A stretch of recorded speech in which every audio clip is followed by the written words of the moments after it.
Right now, Florida's gardens feel like they're somewhere in between. The heat is still here, but our summer crops are beginning to wind down. And while it might not feel like fall just yet, it's time to start thinking ahead. In today's video, I'll share with you exactly what we should be planting in the month of August throughout the entire state of Florida.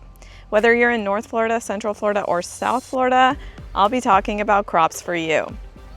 We'll start by talking about last chance summer crops, and then we'll get into some seed starting or transplanting that we need to do for fall prep. And then at the end of the video, I'll give you a bonus about what you should be ordering right now to get ready for fall. Let's get into it. Okra is a crop that loves Florida's heat and humidity. It's very productive, especially if you get the classic variety like Clemson Spineless. Here I've got a red burgundy variety and it's doing really well this year, although I haven't had to harvest anything just yet. Central and South Florida, you guys are still in the planting window for okra, although North Florida, I probably would not plant okra anymore. My recommendation for North Floridians is to harvest as much as you can and pull that plant when it's done. Normally we direct sow okra, but because we're getting late in the season, I would recommend buying transplants right now. Southern peas are another heat-loving crop that we can plant in the month of August, although I only recommend it for Central Florida. In Central Florida, you should be direct sowing this crop. North Florida, your temperatures are going to start dropping before you can reach harvest, so it's not a good idea to plant this one this month. In South Florida, you actually have one more month to wait before your temperatures are prime for this crop. This year I planted a pink eye purple hull cowpea, and my recommendation is not to underestimate the crazy vines that come from these crops. I built a DIY trellis right here using 8-foot bamboo stakes, and it's still not enough for these crops.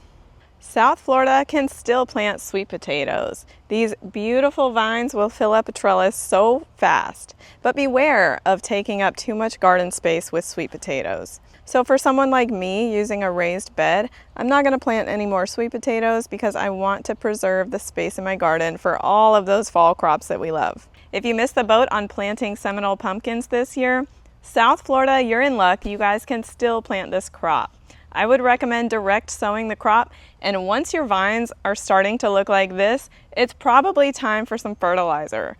I noticed my plants were not producing flowers yet like they probably should, so this morning I fertilized them with a Tiger Bloom fertilizer from Fox Farm, and I'll let you know how it goes. I'm expecting lots of flowers coming up. In Florida, August is a month of transition between summer harvest and fall plantings of our warm season vegetables. Those warm season vegetables include beans, eggplants, peppers, and tomatoes. And the reason we want to get a jump start on getting those in the garden is because we want those to have time to mature and ripen and reach harvest before any risk of frost. If you're in North Florida or Central Florida, now is go time for planting pole beans, bush beans, and even lima beans. It's best to direct sow these crops because they don't like their roots disturbed. Keep in mind for pole beans that you're really going to need a lot of trellis support. But I think it's worth it because I've noticed that the yields on a pole bean are so much higher than the yields on a bush bean. In most parts of Florida, eggplant, tomatoes, and peppers actually get 2 planting seasons a year. That's spring and fall. Now that we're heading into fall, what we need to be aware of with these crops is that we're trying to start them early enough to get them to harvest and ripen before any risk of frost and before those sunlight hours drop. North Florida, you tend to skew about a month earlier than me here in Melbourne, so you guys are good to go for transplanting eggplants, peppers, and tomatoes. Central and South Florida, you can seed start these right now, or you can transplant them if you'd rather buy them from the store. Next week, I'll be releasing a video all about seed starting in which I demonstrate how to start peppers and tomatoes specifically. Now is a perfect time to talk about my favorite seed starting cells and trays. This right here is a 10 by 20 tray. It's by Vigo Garden, and these are the jumbo size cells and these are the standard size cells. These jumbo and standard size cells come with a humidity dome, which allows you to gently water from the top before germination. Once germination happens, you're going to remove the humidity dome and then place it under a grow light or outdoors under the sunlight. At that point, you'll transition to bottom watering. On the bottom of these cells, you'll see a hole, and this is how the water touches the soil, and it works through capillary action to bring the water all the way up to the roots of your plants. This helps create longer, stronger roots. Another feature that I love are these air pruning strips on the side. This right here is exactly what happens with these air pruning strips. Instead of having root-bound roots going in a spiral at the bottom, you'll have several roots that are much more flexible like this. This exposes the roots to air, creating stronger roots that are more resistant to transplant shock. If you're interested in picking up these seed starting trays to help with your seed starting this fall, wait until the end of the video where I share an exclusive discount code. Fall is also our second planting time for squash. All across the state of Florida, we can be direct sowing summer squash and winter squash in the month of August. This year I'll be planting my favorite South Anna butternut, as well as trying some new zucchini varieties. Zucchini's always been a little tough for me, but maybe this year I can get it right. August is also the perfect time to turn your attention to one of the most rewarding cool season crops, salad greens. With the right timing and varieties, you can enjoy crisp, homegrown harvests of lettuce, arugula, kale, and more all through the fall and winter. Let's break down how and when to plant each one for the best results in your garden. The timing of planting salad greens in Florida's fall depends on two major factors: the green's heat tolerance and the green's frost tolerance. Florida's fall transitions from hot to mild to potentially frosty if you're in the north, and so we need to prioritize our greens that way. I recommend starting with heat-tolerant, frost-sensitive greens, and then later moving into our frost-hardy, cool-loving greens. In early fall, it's still hot in much of Florida, so we're going to focus on getting endive and kale seed started. Endive handles heat better than lettuce, and kale is both heat-tolerant and frost-hardy. North Florida can put both in the garden this month. Last year I grew endive in my garden tower. Mid-fall is the right time for lettuce and arugula. Arugula is the fastest to mature, sometimes needing only a month to reach harvest, so South Florida I would wait another month. Late fall is ideal for those cold hardy greens like spinach and kale, especially in the colder north. Last year I finally succeeded growing Bloomsdale spinach, and I plan to grow tons of it this year. So in August, for the north, you guys can transplant kale and endive right in the garden. I would seed start your arugula, lettuce, and spinach with a plan to put them in the garden in September. For Central Florida, you guys can transplant endive in the garden this month and seed start kale, arugula, lettuce, and spinach. South Florida is still pretty hot, so nothing's going in the garden this month, but you can seed start indoors with kale, endive, and lettuce. We're going to wait one more month for spinach and another month for arugula. Last year, my dinosaur kale turned into a tree in the garden. It was huge, and it would still be going probably, although maybe infested with aphids, but it was knocked over by some wind, unfortunately. Now we've talked about salad greens, but what about the other greens like collards and mustards?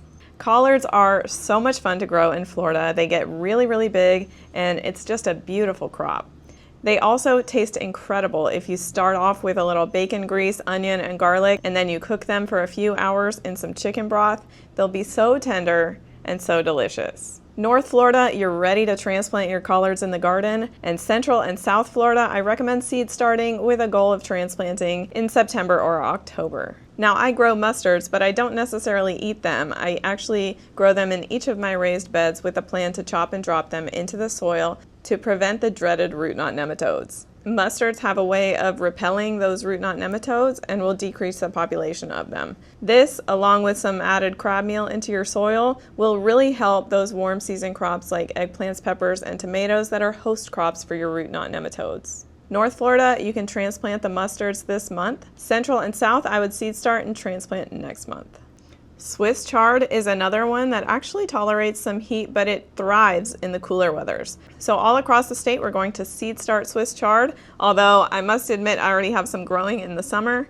It's underneath an A-frame trellis. It's getting lots of shade, and it's actually growing quite nicely. Fall is also when we plant all of our brassicas in Florida. Brassicas are some of my favorite cool season crops, and I'm pretty sure a lot of you would agree with me. North Florida, you guys are lucky you're already in the window for planting these. So go ahead and transplant all 5 of these. Central Florida, you should be seed starting your broccoli, Brussels sprouts, cabbage, cauliflower, and Chinese cabbage. South Florida, you can seed start cabbage, cauliflower, and Chinese cabbage, but I would wait one more month before you start broccoli and Brussels sprouts. Broccoli and Brussels sprouts are not very heat tolerant, so lean towards the later months to get those started. I normally will grow a Waltham broccoli, and I've had great success in the past with that. For Brussels sprouts, I want you to understand the importance of having a really good seedling for transplant. Last year, I screwed up my seedlings and they ended up leggy, and I transplanted them anyway and ended up with a curved stem, which seemed to impact the growth of the Brussels sprouts through the entire growth cycle, which is like 6 months to harvest. Brussels sprouts are extremely slow growing, but they're one of the most fun crops to grow as long as you get a good start. So if something happens with your seedlings, like you get really leggy ones and they don't look so hot, don't be afraid to just try again or go to the store and buy a nice looking transplant. Cabbage, especially red acre cabbage, is one of the most bolt resistant varieties you can grow. So South Florida, I would recommend starting with a red acre cabbage, and maybe a month later you could follow it up with a Copenhagen market. I tried to grow cauliflower last year, but I didn't actually succeed at protecting it from the squirrels or the bunnies or whatever got it, so I didn't actually reach harvest for cauliflower. I plan to try it again, so drop any tips below if you have any to keep the critters off of my cauliflower. Chinese cabbage is a fun category. This includes your Napa cabbage, which is typically used for kimchi, and it also includes bok choy. Bok choy is one of the showiest plants to put in your garden. It's beautiful. Last year I did have some trouble with bok choy. The bok choy wanted to bolt when we were having these wild temperature swings in December, but a hybrid variety called joy choy was much more resistant to bolting during that time frame. I'll drop a link to all of these seeds in the description box below. Kohlrabi is also technically in the Brassica family, although it looks quite a bit different than the other Brassicas. Kohlrabi can be seed started in North Florida in the month of August. Beets are a unique root veggie in the sense that they're the only ones that actually succeed at being transplanted. North Florida, you guys can go ahead and transplant beets in the ground right now. And Central Florida, you're going to want to seed start your beets in August. South Florida, if you want to succeed at beets, I would wait another month. North and Central Florida can even plant carrots in the month of August. My kids absolutely love harvesting carrots. They're some of the most fun crops to grow. Don't wait too long to sow your carrots, especially if you want to harvest them on Christmas Eve to give to the reindeer. North Florida is lucky in the sense that their temperatures drop faster than anywhere else in the state. So North Florida, you guys can go ahead and direct sow your turnips. Celery is another cool season crop that we can grow here in Florida, but beware, celery takes forever to grow. It's on par with Brussels sprouts. You'll be planting it in fall and you're not going to harvest it until March. North Florida, you guys can buy some transplants and put them in the garden this month. Central Florida, I would start from seed right now. And South Florida, you could start from seed if you want to baby them in a seed starting cell for a while, just because they're very slow. But you could wait another month also. And last but not least, we have onions. Bulbing onions are going to be put in the garden sometime in October across the entire state of Florida. And they take a long time to start from seed, about 10 to 12 weeks. So August is the time where you want to start your seeds. Or you can go ahead and look online and buy your starts. About a week ago, I released a video detailing exactly how to start onions from seed, so check it out right here. You've made it this far, so you deserve a reveal of the discount code for the Vigo Garden seed starting trays. I have 2 codes, and it depends on the cost of your order which one is better. Space Coast Harvest 5 off will give you 5% off your order, and Space Coast 10 off will give you $10 off your order. Now for the bonus section, what you should be buying right now to prep for fall. My first recommendation is to go ahead and order your bare root strawberry starts. A lot of places will actually sell out in August, so start looking today. I recently asked for your input on a poll of where I should grow my strawberries this year, and the options were my garden tower, a raised bed, a green stalk, or all 3 and compare the results. An overwhelming majority chose all 3 and compare results. So I ordered 150 Chandler bare root strawberry starts from Ison's Nursery. I'll put a link in the description box below, with a plan to put 50 in the garden tower, 50 in the green stalk, and 50 in the raised bed. Hit that subscribe button if you're interested in seeing how that experiment turns out. The next thing we should be ordering is our seed garlic. I order every year from Keen Garlic, although I've never really had much success with growing garlic. I'm gonna try again this year with a soft neck variety called Early Italian. I just placed the order and it's going to ship in September. Once I receive it, I'll put it in the fridge to vernalize it until about December. In December, those cloves are going in the garden. Let me know in the comments below if you've succeeded at growing garlic in your Florida garden, and maybe drop a tip for me as well. Now, if you noticed throughout this video, I tried to include some new tables that I don't normally include in these videos. Drop a like below or add a comment if you actually enjoyed these tables. I'm trying to improve the clarity for North, Central, and South Florida planting times. That's it for the video, guys. I'll see you next time.